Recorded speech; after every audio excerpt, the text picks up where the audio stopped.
Doctor सुशील गुप्ता, निदेशक prelude public school.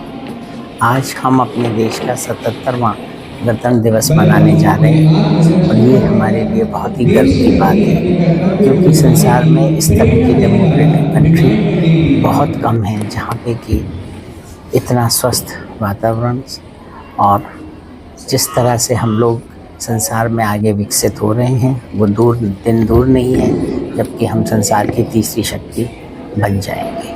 मेरा देशवासियों से सिर्फ यही अनुरोध है कि जहाँ तक हो सके हम अपने वातावरण को दूषित ना होने दें, क्योंकि स्वस्थ वातावरण ही सब लोगों को स्वस्थ रखेगा और हम देश के लिए बहुत कुछ आगे करने की कोशिश करनी चाहिए। हमें बहुत ज़रूरी है कि हम लोग पानी को व्यर्थ ना होने दें, प्लास्टिक का यूज़ ना करें और इस गणतंत्र दिवस पर हम ये प्रण लें कि हम अपने वातावरण को दूषित नहीं होने दें। बहुत बहुत शुभकामनाएं, बहुत बहुत आशीर्वाद।